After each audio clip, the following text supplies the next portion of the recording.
G'day friends, welcome to today's video. Now this is going to be a long and chatty one. Just like more recently on YouTube, I've been just putting the camera on and talking through the process of what I'm doing, what I'm using, how I'm doing it, etc, etc, etc. That's what I'm going to be doing today, and I'm actually going to be using a bunch of stuff that I have in this little caddy here that I got from Target from their back to school sale. Now this was incredibly inexpensive. In fact, these watercolors today, which I think you're going to be a little surprised by, were $2 for the set. These are a little Crayola set. I'll have links down in the little description for like on the Patreon post for what I kind of picked up, like what brands they are, etc. I think Amazon links. I don't know if they'll be the exact same price because the Target prices were a back to school special, but they do have really good deals on Amazon as well. I picked up a bunch of extra stuff from there. I've got some markers, like the washable markers. I've got a bunch of Crayola pencils. These, like, a little hit and miss, but for all intents and purposes, they're gonna work for what we're doing. I've got the Bic little mechanical pencil here, Ticonderoga #2 pencil, basically all these, you know, back to school stuff, back to school essentials. I've even got this pen here as well, a Papermate Inkjoy. A lot of these things came in a set, like a big pack. The paint palette itself came with this little paintbrush, which isn't the worst paintbrush I've ever used. It's a little, you know, little wide, but I think just for regular painting it's gonna be fine. I'm going to recreate this spread that I did today in a YouTube video. I think the title was Why I Disappeared, and this was something that I worked on as I was just kind of talking and kind of going through something. Then I painted it and did all the mixed media stuff after it. Afterwards, after the video finished. Today I'm going to recreate this in this composition notebook as well, because this was 50 cents for the back to school special. So you're looking at $2 for this, 50 cents for this, literally so cheap because these were in a pack. I wouldn't say I spent more than $5 on what I'm going to be using today. Maybe 10. Let's just conservative estimate. My art journaling budget for today's video is $10 for all the back to school special. Obviously the Target in your area may not be having the same deals, or if you're watching this in the future, this is a back to school special kind of a thing. I'm doing this for a specific reason, but I'm not really going to share much about that for the time being, because it is something a little bit more personal and not very business related at all, to be honest.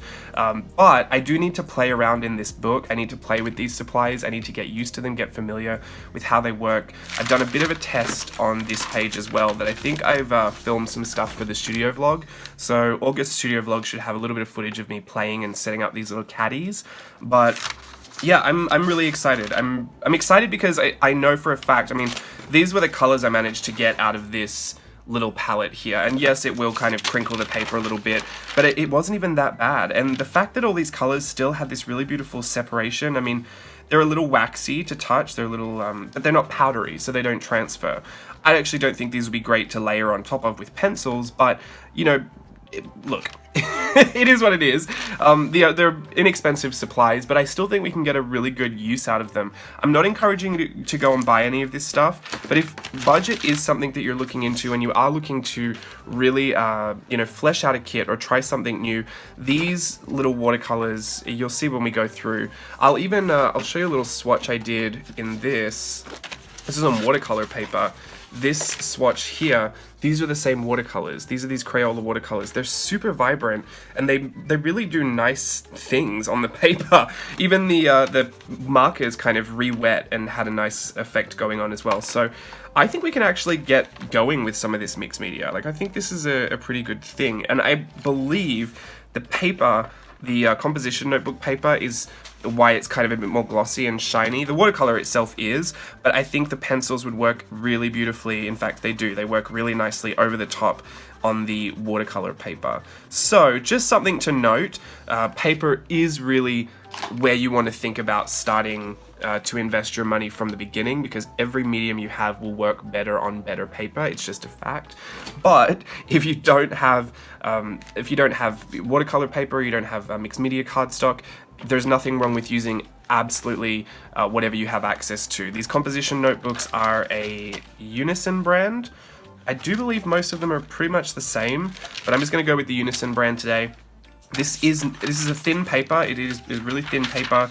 Just got wide ruled lines on it with your margin. It is literally for schoolwork, but that's not going to stop me today. I think we'll manage to do really well. just going through this process. So let's just see how this translates. It doesn't have to be good. Nothing ever really has to be good. We just have to have a good time playing with it. So let's get to learning, shall we? Let's get to playing and learning. If you want to grab out your supplies, you don't have to use inexpensive ones for this. You can use whatever you have.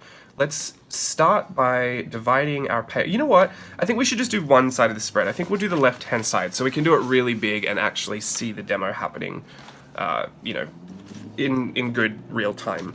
Should we do it this way? Let's do it this way. Then we can have both things on the page.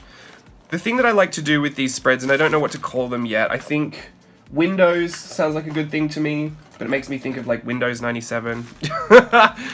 Comic book layouts. That is kind of where I got the idea from. I was looking at a journal that had a comic book layout at the Japanese stationery store, Maido, and I thought, oh, I could get that. And I thought, I don't need all the pages to have those squares on it. I could literally just draw the squares. So that's how that started a long time ago.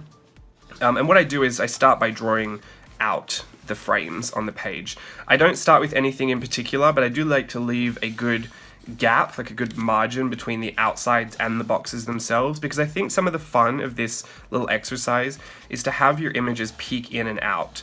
So the ruled lines on this is actually pretty good, because I'm going to use that for a guide, and I'm going to section this off into 3 rectangles. One wide kind of flat rectangle at the top, not flat, but a landscape kind of rectangle, and then 2 portrait rectangles down the bottom. And that's going to be where we start today. I've got like millions of scratchy lines all over this already. Do not worry, we're just having fun. You could clean it up if you want. Now I'm going to start by putting the head on. That's usually where I'll start. So I'm going to put a big circle. When I put my circle on, I don't mind how big it is. Like it can take up a lot of space, but I do want it to cross the outside edge of this top square. If you have an eraser on your pencil, you can erase as you go. Just erase the lines that don't need to be crossing each other. So I'm going to have this big circle right there. And I think I'm going to take exactly the same shape that I drew here. If you want to think of it as like a triangle, just a triangle, and you want to connect a little double parallel line, like 2 train tracks running to that triangle, you'll be able to make the top part of the shoulders and the body. Now, the thing that I like about this, like I said, some things go outside of the box and the window, and some things are hidden underneath these negative spaces. So I'm just going to kind of guess where this is supposed to go. I see this line coming down here. If I was to keep drawing it, it might come down this way. And I'm just going to leap that into the box. I'll just erase that so we don't get confused. Leap that into the box. What kind of a saying is that? I'm going to do the same with this shoulder down here. I'm going to, if we were to connect it, and you could just connect it down and bring this line down anyway, and then just erase it afterwards. But sometimes it's a little wonky if you just guess, and I like how wonky it can look. So from there, I'm going to, this dress is basically a big triangle, but I don't need to draw that. I'm just going to take where our point finishes and sweep it off down to the bottom corner of that frame. For this one, I actually want to sweep it off outside the frame. Like how this head goes outside the frame here, I'm going to sweep this off down outside as well. And then I'm going to erase this little line to connect it, like so. That's a really basic shape we've got going on here. For the face, let's do I want to do this face? I don't know if I want to do this face. She just looks a little sad. Let's do the big circle glasses first. I'm going to do really big circles. Outrageously big circles. Oh, you know what? I'll do the little characters that I've drawn all over your September calendar printable. So let's just do these 2 big circles, leaving the outside of the face, halfway down the face. They should take up a big majority of it, and a little rainbow arch to connect them. Don't worry if you've got millions of messy lines, it really won't matter. You can always clean it up later, or you can just let them live. I love a good sketch line, so I think it's fine to let that be there. Let's draw some flattened out ovals inside those glasses. That'll be fine. In between the oval, like halfway through the oval, I'm just going to cut it off for an eyelid. I'm going to draw a U shape underneath that eyelid for the pupils. For today, let's just color that whole thing in. Now always add lashes, so flick a few off at the outside. I mean, completely optional, but not in my world, let's be real. Let's put the lashes on. For the nose, I'm actually going to draw a triangle, a really long, narrow triangle, right through the center of our rainbow bridge archway between those glasses. And I'm just going to scribble at the bottom, and then just lightly let that scribble taper off up to the top. I wouldn't usually draw the triangle out, but I just wanted to show you the shape of the nose. Sorry if you can hear the outside noise. It's a beautiful day. I'm letting the fresh air in. So we've got the windows open. Let's put this, what's this shape? A C? Let's put a big C underneath the glasses on the side of the face. And let's flip that the other way for her ears. I'm going to put a little squiggle in her ears as well, just for some detail. Doesn't have to be anything fab. Just to say that there's something there. Now for the mouth, I don't want to do the mouth that I've got on there because it does look quite sad. So I'm going to try, you know what, if I show you on this side, it'll be okay. When I do the mouth, it's going to look like, honestly, just kind of scribbles like this when I put it on this face, because the proportions I like for this little illustration is to have a really tiny, cute little mouth. But if you were to flesh out this mouth, basically you want the top part to be bigger than the bottom part. And how I like to teach mouths, so we'll just go into a really quick lesson here. I'm not going to go into all the detail, but if you wanted to put a cute little mouth on this, I want you to start by just drawing an M shape. And then underneath that M shape, you just want to cut it off with a straight line. Underneath that, you're going to draw an upside down rainbow or a U shape. This will give you a very, very basic mouth shape. To take it a little bit of a step further from there, I want you to draw the M shape, just a little looser. When you go to draw this line in the middle of the mouth, I want you to start with a little rainbow underneath this dip here. So you've got these two parts coming towards each other. You've got a U and a rainbow. So they're coming towards each other, and then when you dip back down where that line was before in the middle, just want you to scoop it up a little bit. And then put your U shape underneath. This will give your mouth a bit more of a pinched, kind of a cute little smile. You could even add a little bit of shading in that middle center part there. Middle center? Just the center. And that's the lips. But for this, because it's all sketchy and I like to keep it sketchy, I like to keep it really loose, I like to take the idea of this mouth. So say if I was going to color this in, top lip is always darker than the bottom lip. Doesn't really matter, but it is. I would just kind of copy that shape in scribbles. And that's going to be my mouth. So if you've ever wondered how that happens, that's how that happens. So underneath the nose, from the nose to the chin, I just want to kind of go halfway. I'm just going to scribble in that little mouth. Can you see how it looks like the mouth? Your brain kind of picks that up as the shape of the mouth because that's where it's supposed to be. That even a scribble will do you just fine. If you really want to make it just look a little sweeter, be sure to notch up the edges a little bit so she's got a bit of a smile. There's a lot that goes into expression. I explain it all in my Whimsical Illustration course. I couldn't even pretend to give you the abridged version because anyone who's done that course knows just how much information is in there. And it's not something I feel like I could teach in like, you know, a short little video like this.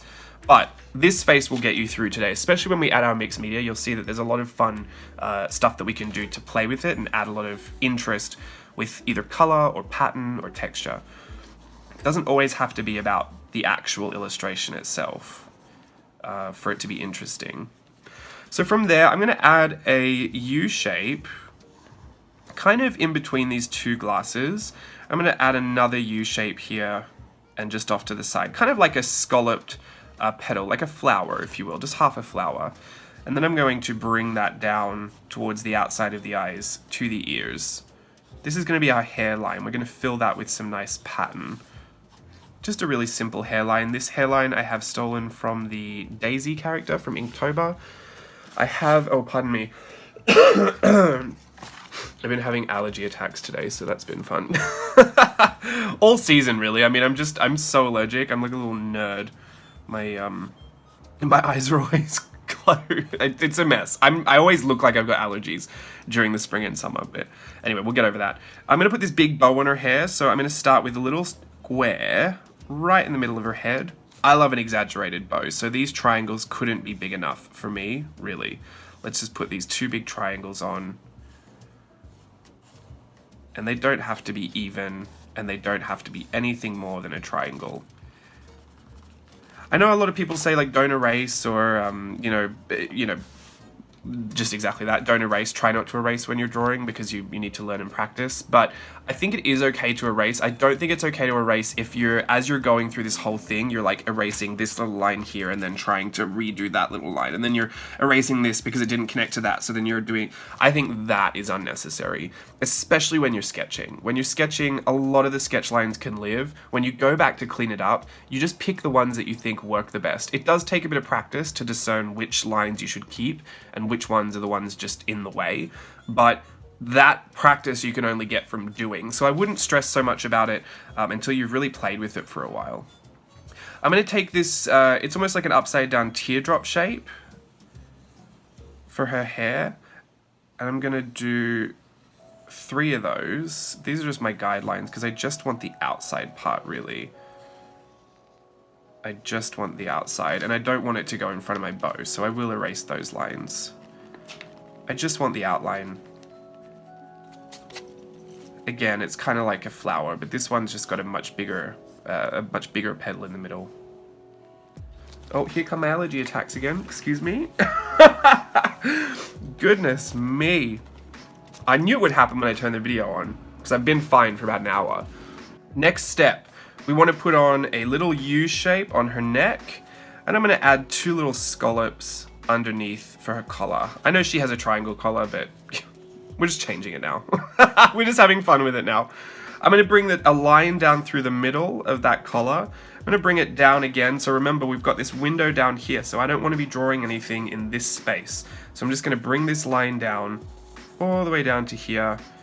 Stop it wherever you want, really. It doesn't really matter. You could even bring it down further. You could leave it up higher. But once you've stopped that line, you want to connect it to this point. So you can see here this point reaches the skirt. That's where you want to connect it to. And we've got this window here. So I'm going to bring this line over here. You want this line to connect to that same point. So I'm just going to add that in there. From the shoulders, we want to add 2 arms, but mine are kind of hidden by the window. So I'm just going to bring a line down to the bottom, kind of like train tracks, and just run that off down here. I'm not going to worry with hands today, and if that is something that you want to worry about, then that's up to you. I'm just going to pretend like she's got her hands in her little pocket on her dress. And that's really it. You can put the little button details in if you want. Just run them up that line through the center that we just drew. Just some circles. I don't tend to put too much detail in yet, like all the lines and the little bits and pieces, because I want to paint it first. I want to color it before I do any of that. So the background, we're going to do loops. It's hard because now you're drawing the background in. Sometimes I would recommend you draw the background first and then erase out the parts that cross your character. For this, the background is so simple it doesn't really need to matter. So let's just put these loops behind her, and we can just pretend they take up all that space. Let's just pretend all behind her body is the hills. The hills are alive behind her body. I'm going to take just 2 of these trees today. I'm going to do big ovals, really long, nice big ovals that take up a lot of that space. Remember, your background isn't supposed to stand out as much as your foreground if you just want it to recede into the back. So don't worry too much with any extra details just here. 2 big ovals, and I'm going to take a line through the center of them, kind of like a long, straight noodle. And I'm going to bring that down to the bottom part of the hill here. These I don't know if anyone's had these, but they just remind me like paddle pops. I know it's not. And I know I've used paddle pop to describe a few things before. Maybe I just really need to go home and have a paddle pop, but they do remind me of paddle pops. I don't know why. Probably just the shape and the fact that they've got a stick that looks like a paddle pop stick. Paddle pops, for anyone that's not Australian, is an Australian ice cream. So that's that. Should I do a cloud? We should do a cloud. I want the cloud to... See, the thing with illustration, I think, that makes it really interesting when you're doing foreground and background stuff is to change up some of the colors, like maybe bring lighter colors to the front, darker colors to the back, maybe to bring more texture to your front piece and really flat texture to your back. Today, we're going to be limited in supplies, so I don't really want to add too much to the background because it's just going to be distracting if everything looks kind of the same. So I think we'll just do 1 cloud. I'm going to draw a straight line across, and then I'm going to draw the same how we've been doing these scalloped pieces. I'm just going to do that 3 or 4 times and round off those edges. And that's how I draw a nice little cloud. You can have it go behind the tree or in front of the tree, depending on which part you erase. So I might have it go behind the tree. And then just redraw that line since I erased it. That is it for now. I'm going to bring out my mediums and start to color and play. I have some of these. Ask me if I'm excited to use these. I am. I really want to know how they work. I'm nervous because I think anyone that has used inexpensive materials before and then gone to more expensive materials, you'll know that the difference can be really obvious, and it can be really hard to go back to what you remembered once upon a time as being something that you were completely fine with. So I'm just gonna have to put that aside today because this is all for a purpose. I just want to swatch out some of these because I don't know what kind of a color palette I'm going for. There's some really beautiful colors here, and on this paper they're actually pretty streak free, which is what I don't remember that being so true for a lot of water-based markers. They do layer over the top of each other as well, and they do change the color, so you're getting a lot of that transparent layerability, which I think is nice. And these, I do believe, also react with the water. So let's just grab some water and start to pull some of these out. So if we find that maybe some of our watercolors are a little limited, we can grab some of this marker, put it down, and then water reactivate it. It would also be good for making things like patterns. If I want to drop some water droplets in there, let that react for a second, then grab my paper towel. I'm just going to pull off a little bit of it. Grab my paper towel and blot that up. Oh, we've completely removed that. Wow, I didn't know that would happen. Pleasantly surprised by that. Maybe I'm thinking we should just we might be able to just color this in with these markers, do a bit of water and pattern work. I do want to do some of the watercolor as well. What should we do? Choices. I'm now suddenly feeling very free to play with all these mediums I was nervous about a second ago. I'm going to mix some colors over here. I do want to mix a nice rich skin tone just as my base. I think I'm going to watercolor a bit of a base, and then I might go in with some of these markers as well. We'll get mixed media on it. How about that? So I'm just going to add some yellow and brown together. The yellow with the brown will just give it a nice vibrant, warm skin tone. I might try and do I might try and mix some other colors in while it's still wet. I do notice that from my play session, my little test session yesterday, that the watercolor does stay wet for a little bit. Like there's quite an open dry time on this watercolor, which is actually pretty good for beginners if you're trying watercolor techniques. It's not so great if you want to rush through something, but I think a good old hairdryer or a heat tool would be sufficient to dry it pretty quickly. I just don't want to be tempted to add too much to this this piece because I don't want it to have so much medium on there that the paper starts to pill, and I haven't seen the paper do that just yet. I actually think it's pretty robust for a regular copy paper kind of a deal. But I haven't tested it, so I guess that's a good thing to try and test today as well. I do want to tell you what this is for, I just don't really want to tell you. It's quite new. It's quite a new experience that's happening, and I'm really excited for it. I'm really nervous about it, but it's just it won't be anything that you've suspected. I can tell you that much. I didn't even see myself doing this a week ago, so it's been a pretty interesting journey over the past week, but I'm really excited, and I will share it with you eventually because I think it is something that I want to include other people in, ultimately, the idea of it, but it really has not a lot to do with me at all. I'm such a small part of it, so it's random. I don't even know why I'm talking about it. Please don't guess either. Please don't put any guesses in the comments. I don't need to start speculation about anything. Because that's just going to be so upsetting if people think I'm doing all these crazy things and I'm not really doing them at all. So we'll just leave our guesses for now. And I'll eventually tell you one day. I'm going to mix up some blue because I want to color in the whole background. If you're waiting for one watercolor to dry, it's always a good reason to put watercolor somewhere else. I don't like to work too close to the other wet watercolor because I don't want it to bleed and run everywhere. But sometimes that's inevitable. Watercolor has a mind of its own and it will do whatever it wants to do. So you don't need to fight it if you don't want to. Just go with it. I do believe we probably would have had more luck with the pens, the markers, because they're water reactive, which is fine. Let's just do some of this. Oh, we should give her colored hair. Let's use this as our opportunity to get the markers out. So I'm gonna grab this pink. Is this a pink? What color is this? Oh wow, that's a nice bubblegum pink. I do like that these markers are not going on streaky.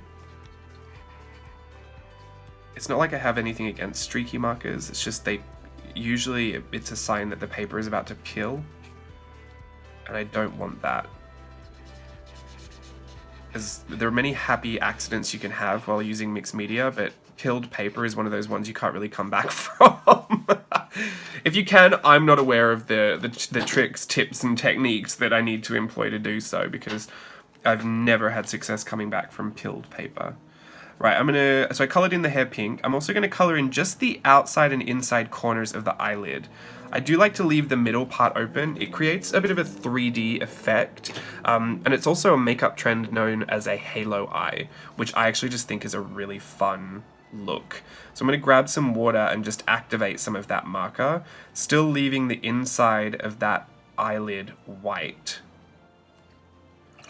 If it does completely disappear, like if you accidentally go over it or some of the water, leaks into there and your color goes crazy, it's not a problem. If you have a white gel pen, you can always put it back in, or a white paint marker. I'm not going to try and bring in any extra bits and pieces today because I just want to use the stuff that I've been using. So you might need a bit of knowledge as far as what to use when.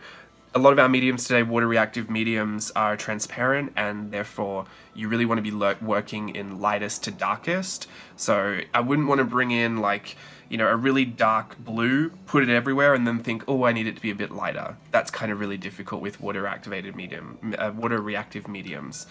If you're using gouache, I guess that can be water reactive. Anything kind of opaque and flat, not transparent, is good to use for working dark to light. But I don't think that's a problem we'll have today. I'm going to go into the purple because I think the purple is pretty. I'm going to put that in the bow.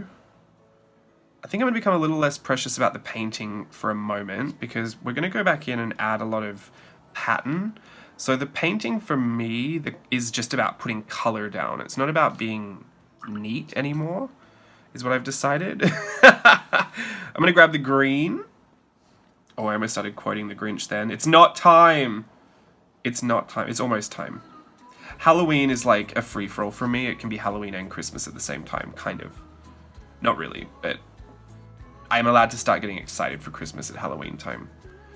And for me, it's going into Halloween time because I've started seeing stuff pop up at the store.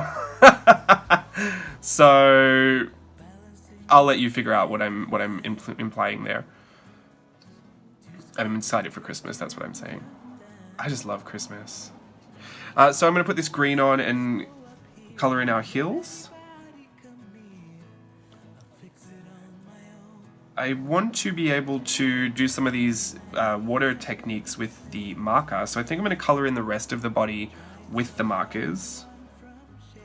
If you have Tombow markers or what are they called? I don't know, any kind of water reactive markers, dye-based markers, not alcohol. You don't want alcohol-based markers because I guess those are a dye as well, maybe. They are. You don't want alcohol-based markers, like you don't want to, or what are the other ones called? You don't want like a Sharpie, or you don't want a Copic marker, or you don't want a, you know, any of those type markers because you won't be able to reactivate it with water. You could just do a little test like I've done here, but you can play along with those. Like, you don't have to have the Crayola. These are super inexpensive, and I think maybe the fact that they're ultra clean washable has something to do with why water reacts really well with them. But yeah, I wouldn't say any of this is light fast either. Like, we're not going to put this on display. Okay, I'm going to stop the video for a second. I'll be back in a second once this is dry, and we'll move on. Just kidding. We're not going to wait for it to dry. I'm just going to move on. I need to keep going. I can't be waiting here forever for this to dry.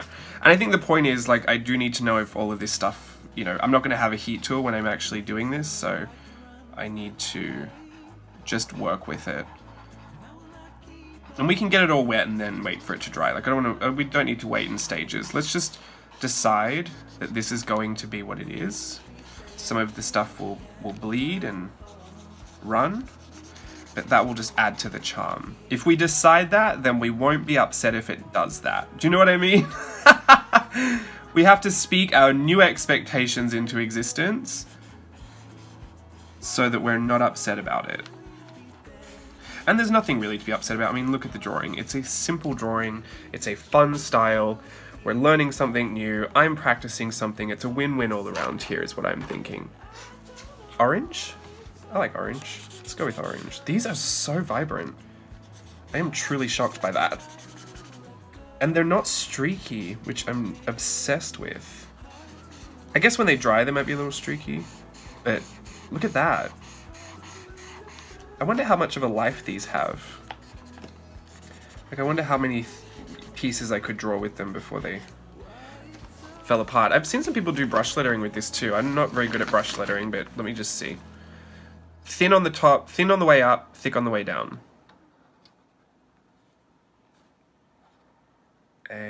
Imagine I spelled my name wrong. I've done it before. Oh yeah, these are great. I don't know if I should give these my seal of approval because it doesn't really mean anything, but I would definitely recommend these if you're looking to play with children.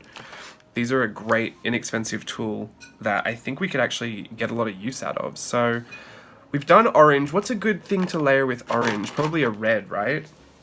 I'm going to draw triangles on this over the orange. All the triangles, I want them to lead back towards the buttons. And this is going to act as a pleated detail on the skirt. That's from the original as well, so we're kind of picking back up where we originally intended to start from. They don't have to be, you know, perfect triangles. You just want them to be thinner at the top than they are at the bottom. And that'll be a nice little detail. We also have a band of color at the bottom. We have two?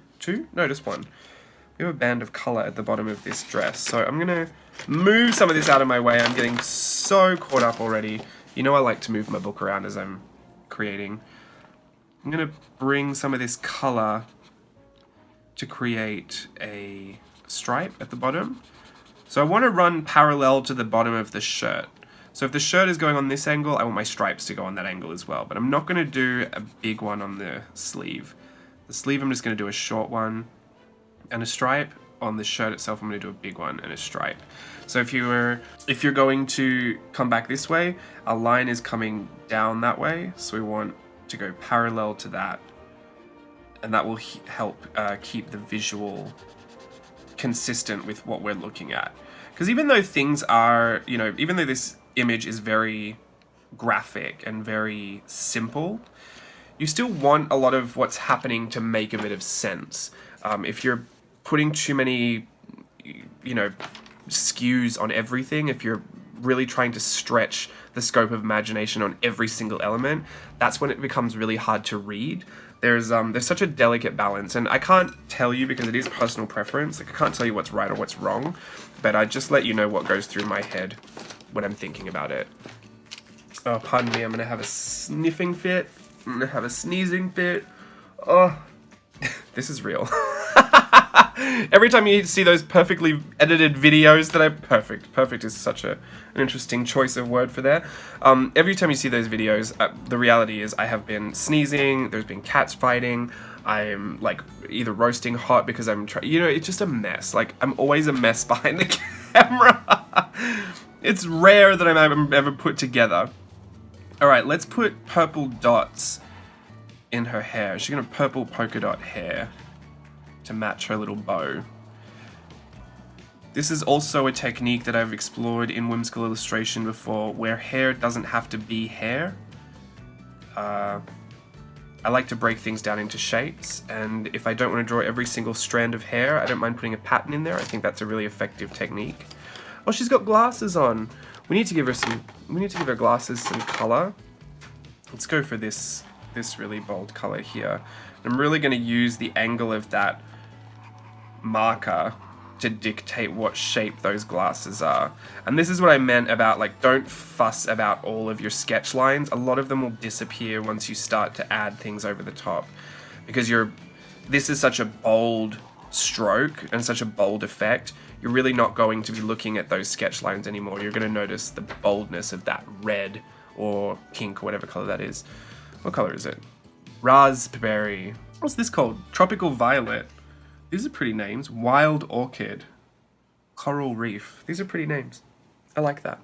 Let's go with coral reef, actually, because my cheeks have dried and they're a little dull, so I'm going to bring them back to life with some coral reef. I'm still going to push that on the nose as well, and might even go over her lips a little bit. I'm going to grab some purple and start to kind of go over what we did with her eye detail. Oh, I've given her really sleepy eyes. I mean, I like that look. She won't look so happy now. She might look a little sarcastic, but that's very me. It's very unbothered. Very on brand.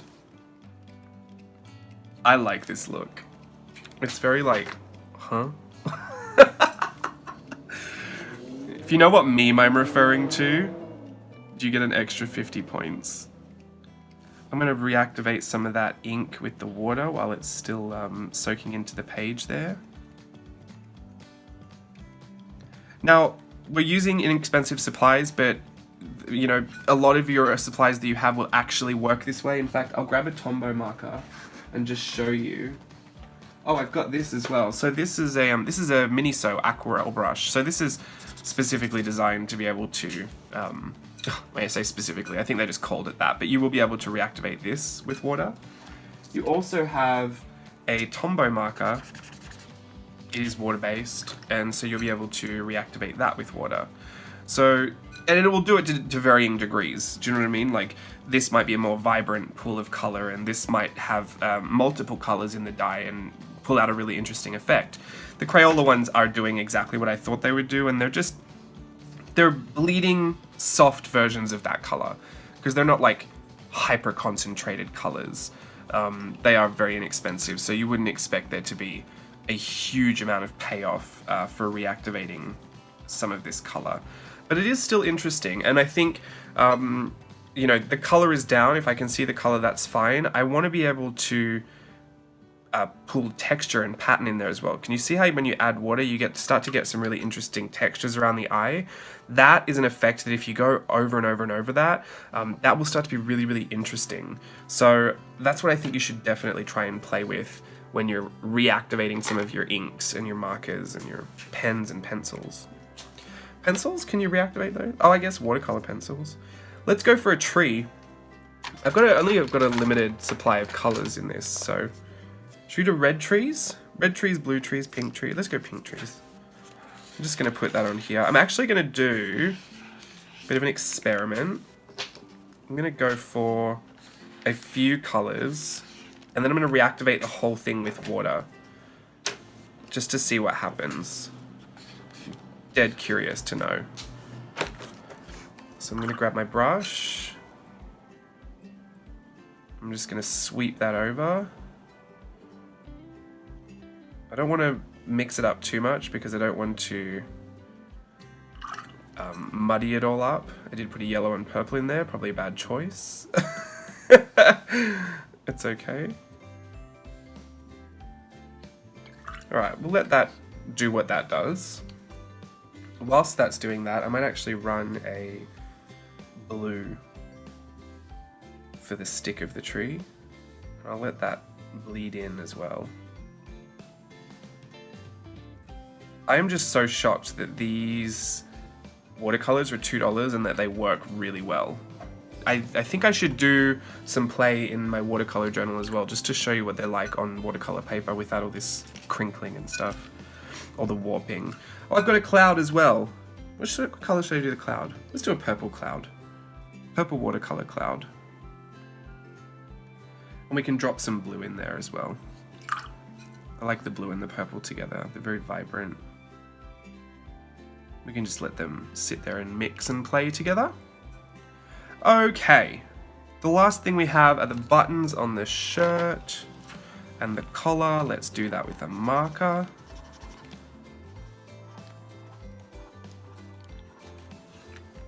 And I think we're ready to let that dry. So while that dries, I'm going to grab my watercolor notebook and actually play with some of this stuff on the watercolor paper, because I won't just be needing that composition notebook, although that is what I'm primarily going to use for my thing that I say I'm not talking about but keep talking about. You'll hear about it, it's fine. We'll all live. I won't live. I'm terrible at keeping a secret. And it's not even a secret that anybody is involved in. Like, it literally has nothing to do. I'm just terrible at keeping a secret. That's all. It has nothing to do with anybody. Or anything. Like, there will be of no benefit to you at all. It's just a transitional phase in my journey that I'm stepping into in faith. I'm just nervous. Okay, so I'm just going to give you... Why am I even drawing this? Do I need to be coloring something specific? I guess I felt like I needed to. Well, she's going to be there. She'll be there today. She'll be our little demo model. She'll look lovely. And she can have a big ball gown on.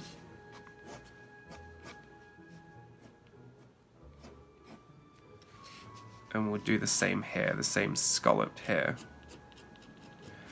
This was also a part of the inexpensive items. It's a Papermate Inkjoy. Works really, really nicely. It does tend to blot down like more ink than you would want it to sometimes, but it's a really nice flowing pen. Like, it doesn't skip a lot. In fact, I haven't made it skip yet, so it's pretty good. I just don't like how... See how that like blob of ink that it happens? That can be a bit frustrating. Alright, give her the same hair. So, I wonder... We should start with the watercolor, because this is what I think would be interesting to see on the watercolor paper. So this is some of that mix that we used before for our other page. I'm using the brush that came with the palette because it's actually not a bad brush. It's just very, very soft and it's not very thin. But I think it's important to give that a go as well, seeing as that's what's in the palette. And, you know, since we're not trying to outdo ourselves with all of, you know, with all the detail and everything, since we're just really loosely coloring and having a lot of fun with it, I don't need to be able to control the entire, you know, piece. Like, it doesn't matter that I can't really control the brush that well because I don't need to. It can be messy.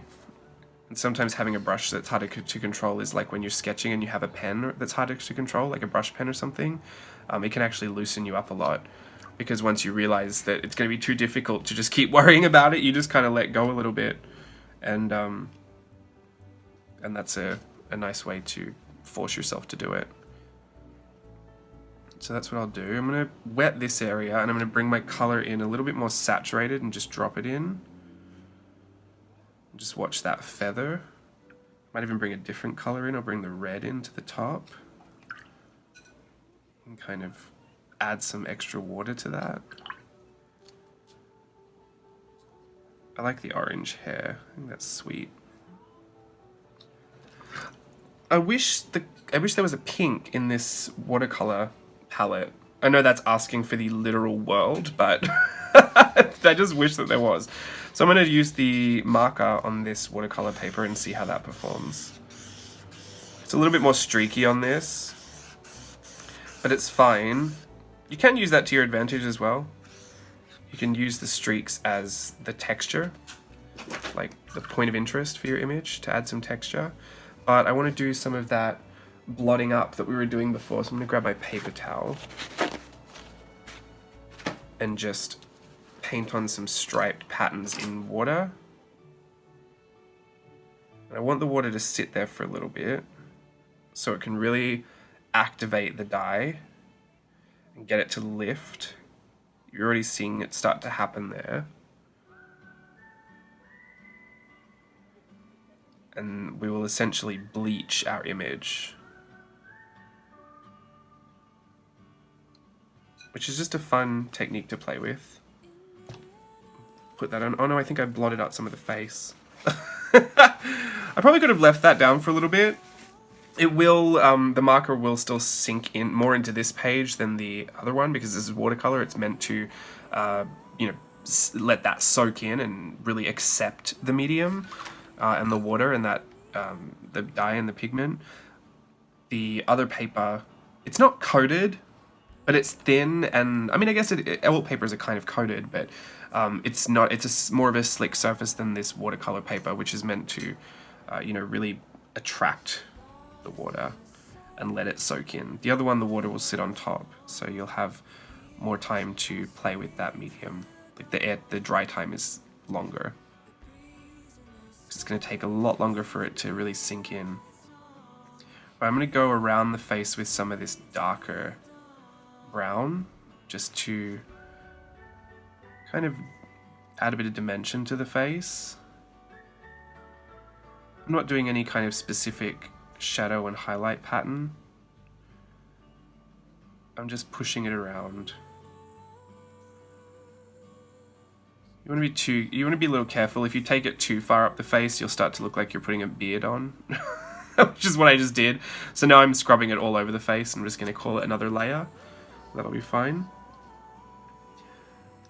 Also, it helps when you're using watercolor to mix your color off the actual pan. I get really tempted to always go straight into the pan and go straight to my page, but that's going to give you the highest concentration of whatever you're picking up, and sometimes you don't need it. You don't need to start with all of that color.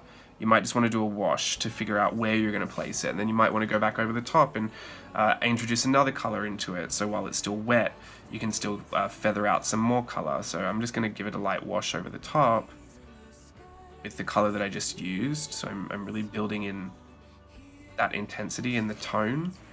But then I want to add a bit of yellow, so I might even use this droplet that's just here to make a color, a secondary color that's in between those two, and start dropping that into some of the highlight areas that I want, just to build up some vibrancy and some color contrast by adding another color.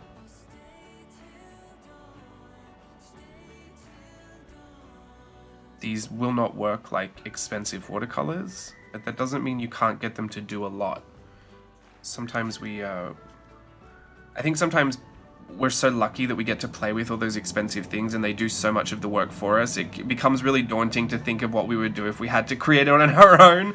But in reality, a lot of those colors, sometimes we're just buying convenience colors, and we have two watercolors that we could just mix together the same way and it would still work the same. And it's, you know, kind of bringing yourself back to basics is a fun way to, I mean, first of all, definitely appreciate what you already have. That's always a good thing to be appreciative of. But also to play in a new way. We don't always need to sit down and create anything good. Sometimes we just need to play with the stuff that we've got.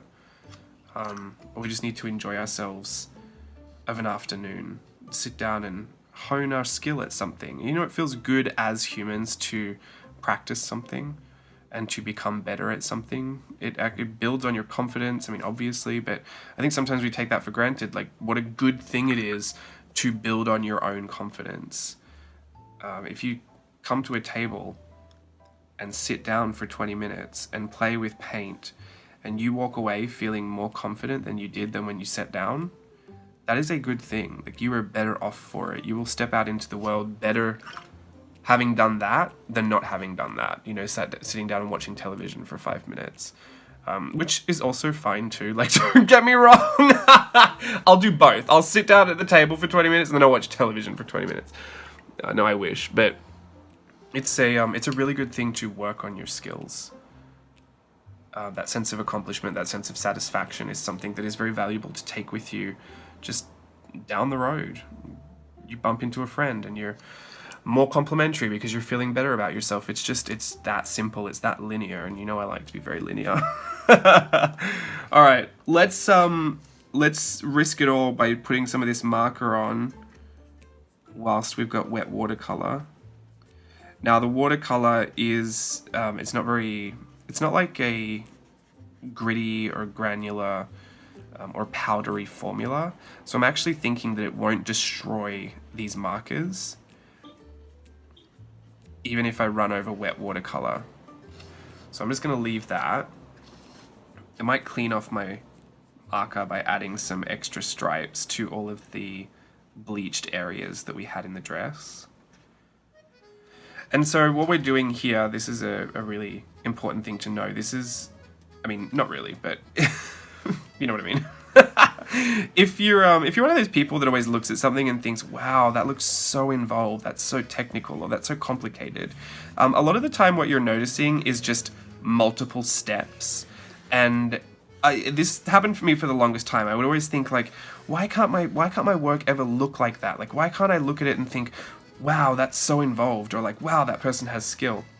Most of the time, I got to step 3 or 4, but the work that I was looking at had about 7 or 8 steps in it. So I was like halfway there, or maybe sometimes I was almost all the way there. I mean, this is not a great example for like good work, but we're just practicing today. It doesn't need to look like anything. So we'll let her dry off to the side because my other piece is dry. I've played in the watercolor paper. It's great. It works. I'm happy with that. Test accomplished.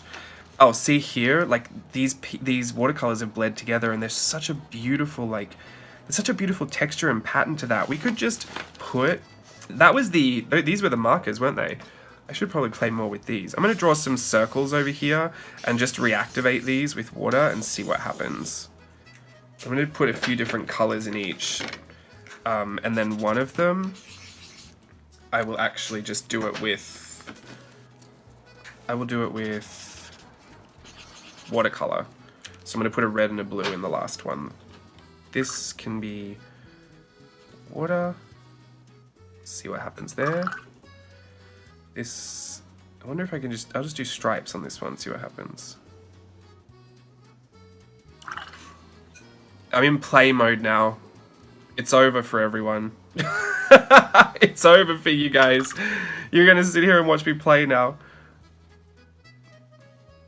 Alright, so this is going to be interesting because there's a lot of water on there. I should try and blot some of that up, actually. Well, I wonder if I can do a pattern. Sometimes it will keep the pattern. I'm going to do this with less watercolor this time. Because I went a bit too overboard. Do that, and then grab some of the red. Blot it off here first so I can control how much I'm adding. I'm going to do a ring of red around the outside too. Oh, and I want to do... I think I just want to drop some water in there. See what happens. Oh wow, it like fully runs. This one I want to do that, but I want to reactivate it first and then drop the water in there. So I want to create a wash and then let the ink spread out some of the... This is what I like to do with watercolor. Once I've laid it down, I like to grab some fresh water or paint water, whatever water's in there. I like to drop extra water droplets in because it will still separate once it's in there. And I find that this, for any kind of cheap watercolor that you've got, is a really good way to replicate the look of, you know, very granulating watercolor. That does really well. I'm actually really impressed by that. I'm gonna let that dry. I'm like very impressed by that actually. This has been really fun. I hope you've enjoyed watching this. I know it's super random, but truth be told, I was gonna film a Sketchflix video, and then I realized Danielle has my my rigging set up for the Sketchflix, so I couldn't actually do it. And I thought, oh, I have all of this stuff that I need to play with. And I'm always telling everyone to play and experiment, but I don't think I ever catch experimenting. I catch play, but I don't catch experimenting. So, today, we're doing that. I'm gonna grab a navy blue pencil. I like that. Let's just go back in, shall we? Let's go back in and add depth to all the places I want to be the darkest. I like to start with the darkest because I can build my other tones up knowing that I don't want them to be any darker than that. Sometimes if I'm working on everything else and then I come to the darkest part, I mean, it's not true. It's not how I work all the time. Most of the time I don't even think about it.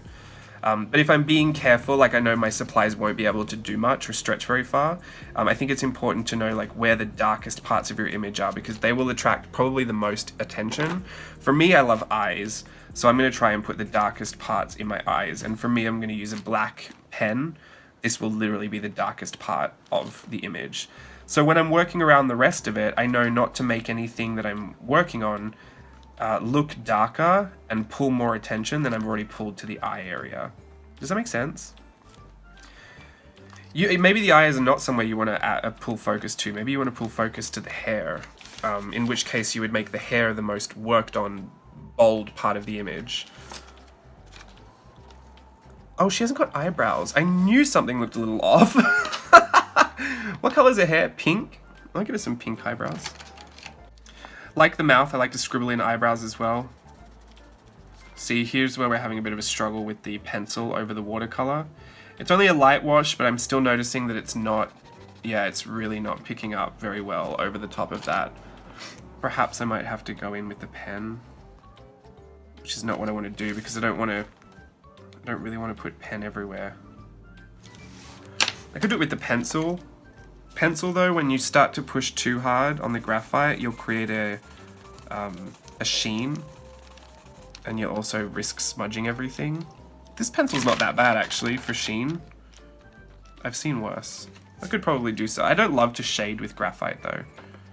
See how, I don't know if you'll be able to see that, but it's literally creating a shiny sheen over the top of what we just worked on, so it's kind of counterintuitive. But I'm going to add all these hairlines in. I know we've got our dots. The dots will still be visible through the hairlines, but we're just going to add another texture on top of the texture we've already got going on.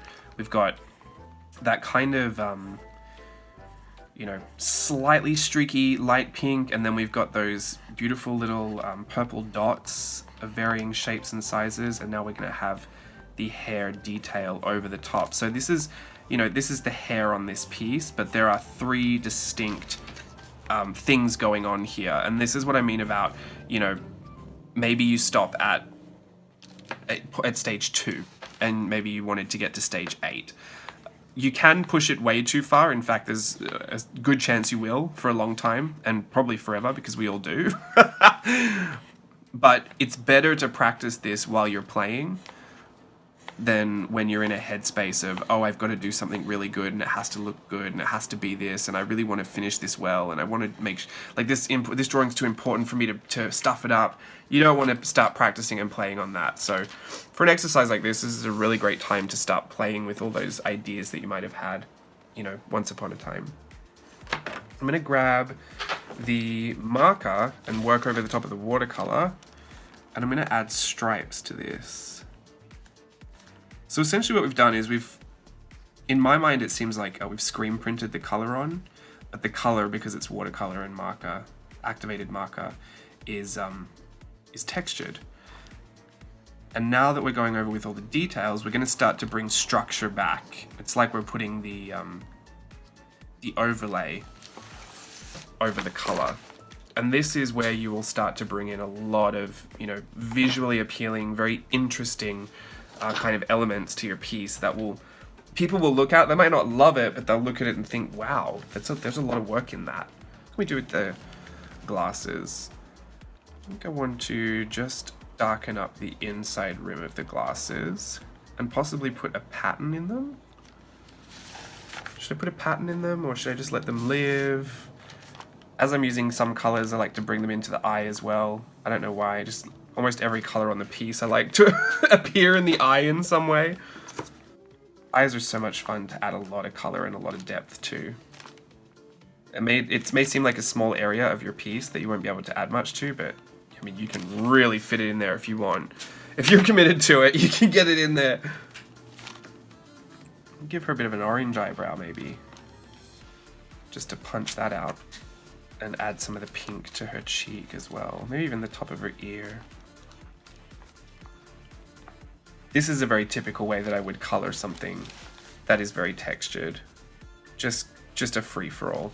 I'm kind of upset that I can't bring in my white Uniball Signo. Maybe I will, just because I want to. I want to, and I can do whatever I want. I'll do that. I'll go get it. I guess there's nothing stopping me from actually using this. Like, that's fine. Oh, but this might be interesting because these are water reactive. Sometimes the dye will leak through the white gel and tint it. I noticed that a lot when I used to use mermaid markers, dilution sprays, distress stains, distress sprays. The dye was so intense that it would seep through. Even layers of acrylic, it would seep through and tint it. So I since moved away from that because I feel like for mixed media, I like a lot of things to, work well together but not overpower each other, and I think just the inks just really didn't work for me after a while. They're great for like background, well, I wouldn't even say that. For me, I don't think they're great for backgrounds because when I'm working on top of it, unless I'm collaging over the top of it, I find that they really start to get in my way when they reactivate. Yeah, the one thing I would say is I wish that these pencils worked better over the top of the watercolor. I don't even know if another pencil would. Let me try my Polychromos. These are the Polychromos. This is watercolor. Yeah, I mean, they work better over this. Let me see. Yeah, I mean, these are an oil-based pencil, and they're very expensive, so I would expect them to do well.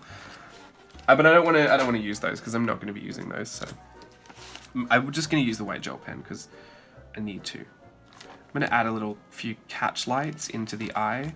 I like to just add dots. They don't have to be anywhere specific, but just one big dot and a few little dots looks nice to me. And I like to really highlight that part of the eye that we left open as well, the halo.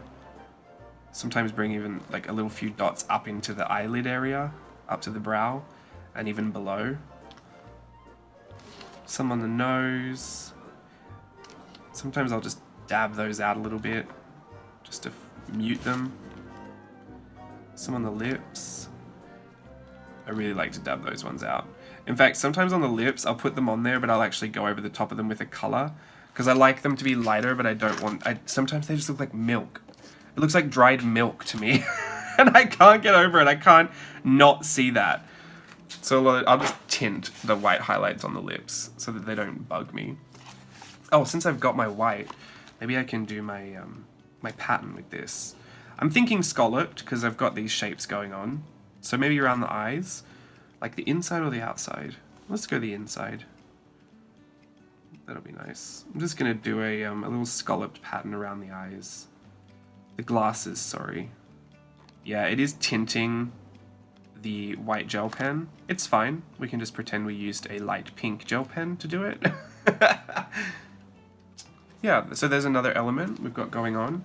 We might even run just another line around the outside of those glasses just to really pick up their shape. I'm not trying to run it outside, I really do want to run it inside that color.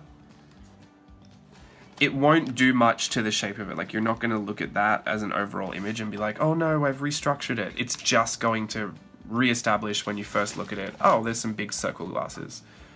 I'll put some on the top of her ears. And now, I think in the last one, I actually went around her face. Because I want to I want to make her stand out a little bit more. So I'm going to grab a purple and a blue and mix those together in watercolor. There we go, that's a deeper purple. And I'm going to just kind of carve out her outline. So I'm just going to go around the edge. I'm going to wash off my brush so that it's clean. I'm going to dip that back in and push into the line that I just created. So that'll let the watercolor run a little bit, so it's not going to be a harsh outline.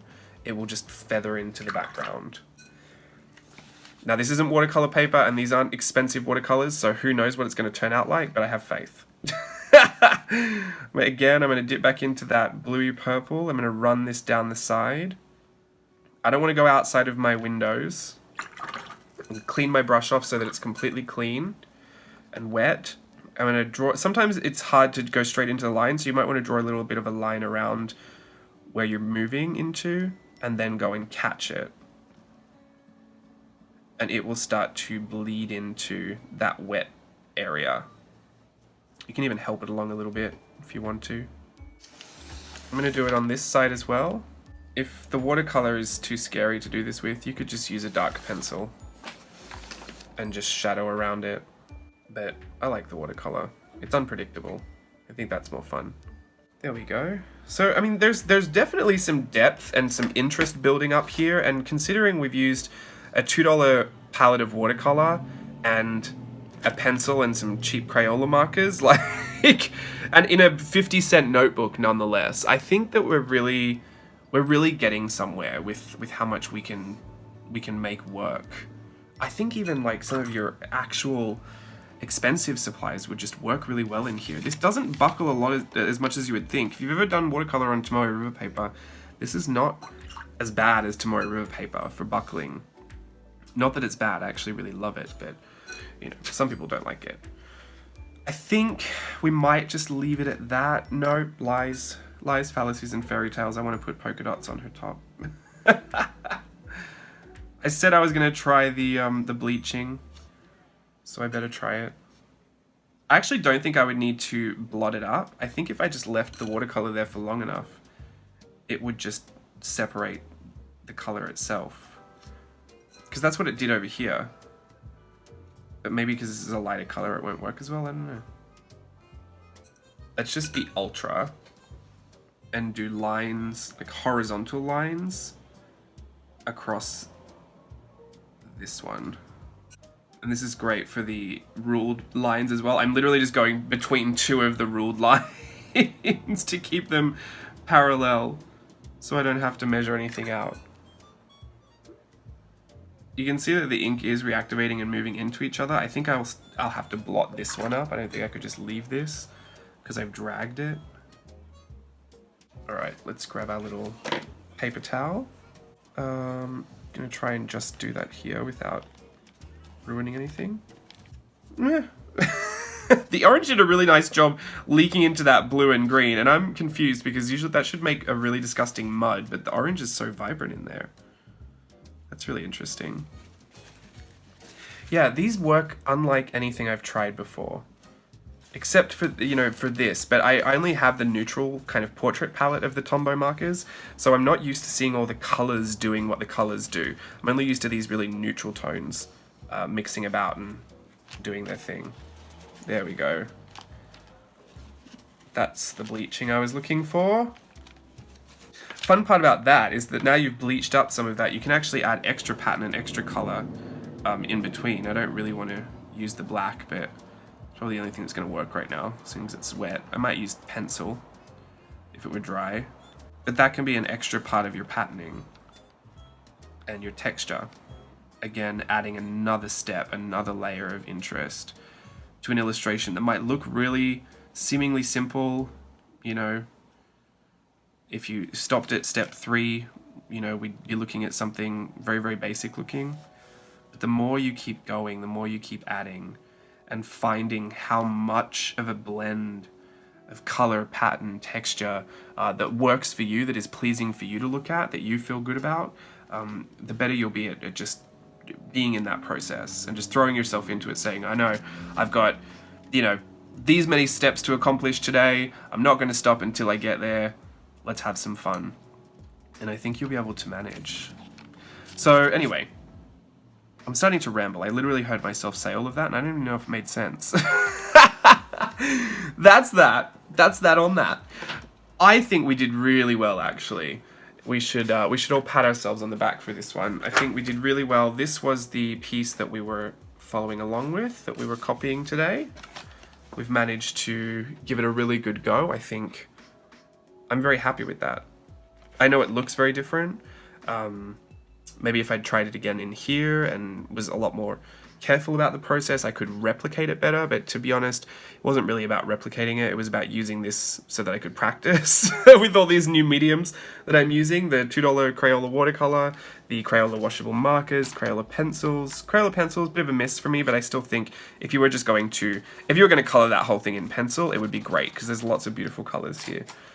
So, you know, not really a miss, but as far as mixed media goes, you know, they're not going to enter my regular offering of mixed media supplies. But these were pretty good, actually. I was really impressed with the markers and the watercolors. These are really fantastic. I would actually encourage you to purchase a set of these if you're having the back to school sale special at your local Target.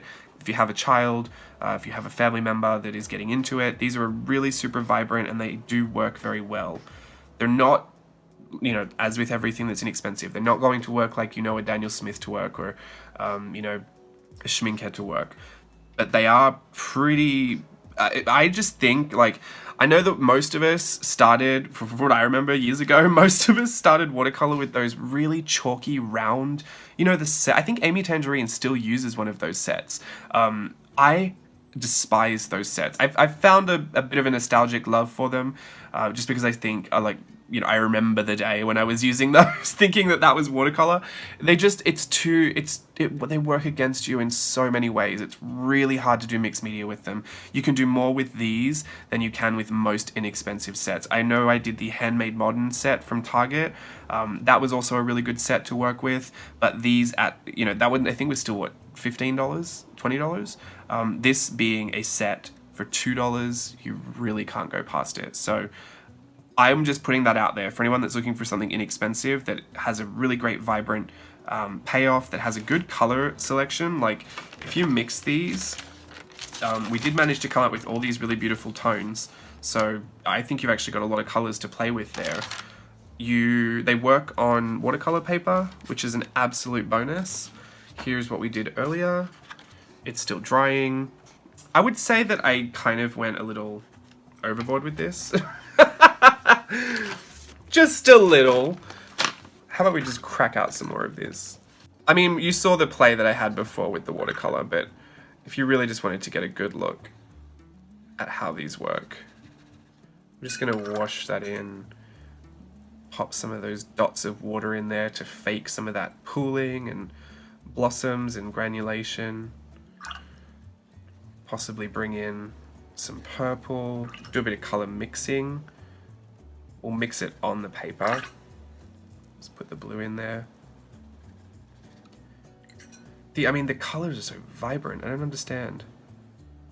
I don't think I have this vibrant of a color in my stuff. It's like if the Dylusion sprays were a watercolor. That's what I'm seeing out of this. And then actually dropping like puddles of color into the watercolor is really fun too. They spread, they interact, they do what they need to do. Yeah, it's really interesting. I don't know.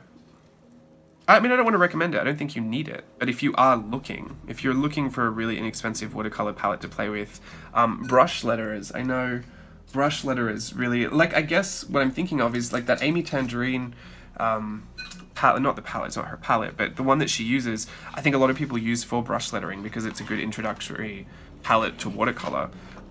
Because there's so many colors in there, you don't have to mix anything and you can use your favorite colors. But this one I would say you'd get more use out of. I'm not a brush letterer. Here I go again, trying to figure it out. J. Yeah, I mean, I'm not, but maybe you enjoy watching it. I don't know. I've been through many a loophole. What is it? A vortex. I've been on an infinity loop on Instagram, watching brush letterers do their thing. It's still not something that I'm comfortable with,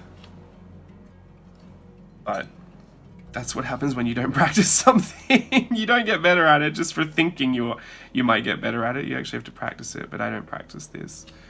I just don't think it would really benefit the way I like to create. I think it would look pretty if I wanted to be able to do it, but even then, I would just tackle that one word. I wouldn't bother trying to learn how to do the whole thing. So let's just say J or B. Yeah, I mean, these are really, really vibrant, so I would recommend that even if you are into brush lettering and you have maybe purchased one of those big round powder cake palettes, the chalky ones, trade it in for this. These are super vibrant and transparent, and they don't have a chalky residue once they're dry. Like, oh, that was on marker, wasn't it? Was this? Yeah, none of that. This is still a bit wet, but there's no chalky residue.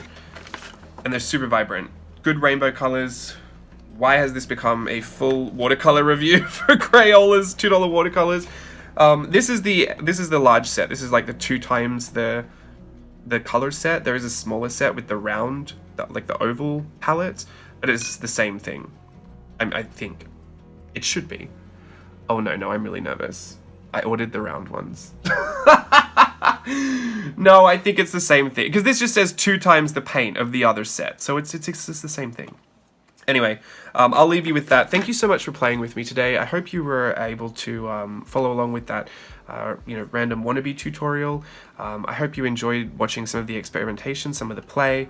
Some of the things that I got out of it is that this will totally work for what I need it to work for. I'm very impressed with the marker and how the marker reacts, especially with the water dipped into it like this. This is something that I could actually see a very practical application for. The piece itself, if I wanted to keep going, I think it would just be a total, complete joy of a piece to have in an art journal page. I love it. It reminds me of the other one. Just a different feeling, not so sad, which makes me feel good about it. And yeah, composition notebook. Who knew? 50 cents and a $2 watercolor palette and some cheap Crayola markers. I think we're really stumbling onto something really fantastic here. I'm not going to promise that there's a whole cheap journaling workshop coming soon, but yeah, I really needed to have a good play with these, and I think I feel really confident with them now. So thank you for sharing that with me. I will be back with your August vlog at the end of this week, and that will conclude our first month of Playtest Patreon 2.